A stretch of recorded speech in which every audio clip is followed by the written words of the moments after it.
Kalau kita bicara tentang kawasan Timur Nusantara, ada satu perbandingan yang selalu menarik untuk dibahas. Indonesia Timur dan Timor Leste. Dua wilayah yang secara geografis sangat dekat, secara sejarah pernah berada dalam satu jalur perjalanan, tetapi kini berdiri dalam dua sistem ekonomi yang berbeda.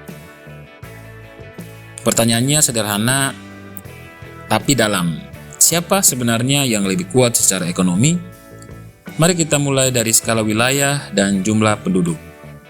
Indonesia Timur mencakup provinsi-provinsi seperti Nusa Tenggara Timur, Papua, Maluku, Sulawesi Selatan, dan beberapa wilayah lainnya. Jika digabung, jumlah penduduknya mencapai puluhan juta jiwa. Artinya, pasar domestiknya besar, tenaga kerjanya banyak, dan aktivitas ekonominya beragam.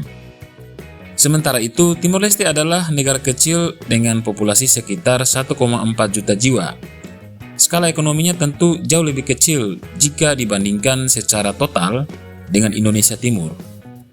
Namun, ekonomi bukan hanya soal jumlah penduduk. Mari kita bicara tentang struktur ekonomi.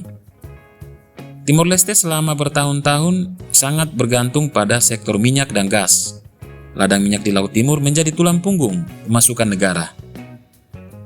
Pendapatan negara sebagian besar berasal dari petroleum fund atau dana minyak mereka. Ketika harga minyak dunia naik, keuangan negara terlihat kuat. Tapi ketika harga turun, ekonomi langsung terasa terpukul. Ini yang disebut sebagai ekonomi yang belum terdiversifikasi.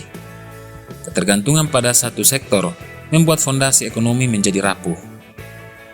Sebaliknya, Indonesia Timur memiliki struktur ekonomi yang lebih beragam. Papua dikenal dengan sektor pertambangannya. Maluku kuat di perikanan. NTT memiliki potensi peternakan, pertanian, dan pariwisata. Sulawesi menjadi pusat perdagangan dan industri kawasan timur.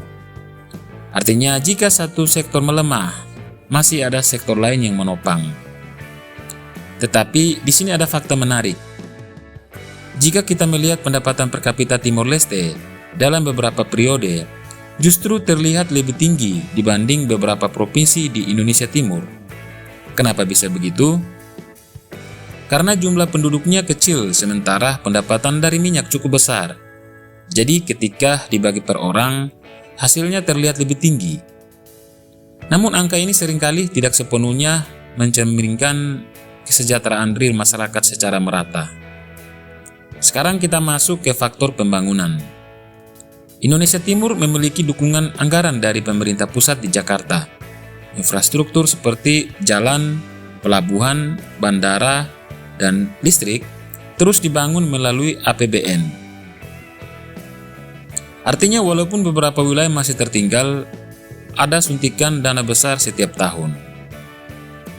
Timor Leste sebagai negara mandiri harus mengelola sendiri anggaran negaranya. Tantangannya besar, membangun infrastruktur dari nol, memperkuat sistem pendidikan, kesehatan, hingga birokrasi pemerintahan. Namun jangan salah, sebagai negara kecil, Timor Leste punya keunggulan dalam hal fleksibilitas kebijakan. Mereka bisa bergerak cepat dalam membuat regulasi investasi, menjalin kerjasama internasional, dan fokus pada prioritas tertentu tanpa terlalu banyak lapisan birokrasi seperti negara besar. Sekarang pertanyaannya penting, siapa yang lebih berpotensi tumbuh cepat? Indonesia Timur punya keunggulan sumber daya alam yang melimpah dan pasar besar. Jika konektivitas dan kualitas SDM terus meningkat, kawasan ini bisa menjadi motor ekonomi baru Indonesia. Timor Leste punya potensi lonjakan pertumbuhan jika berhasil keluar dari ketergantungan minyak dan mulai mengembangkan sektor pertanian modern, perikanan, serta pariwisata.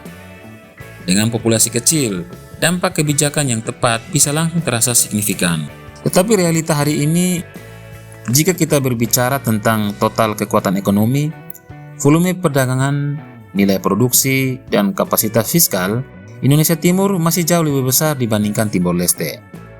Namun jika berbicara tentang momentum transformasi dan peluang lompatan, Timor Leste masih memiliki ruang besar untuk berkembang, terutama jika mampu mengelola dana minyaknya dengan bijak untuk investasi jangka panjang. Jadi siapa lebih kuat? Secara skala dan kekuatan struktural, Indonesia Timur unggul. Secara potensi transformasi cepat dalam skala kecil, Timor Leste punya peluang. Pada akhirnya, perbandingan ini bukan untuk menjatuhkan satu pihak.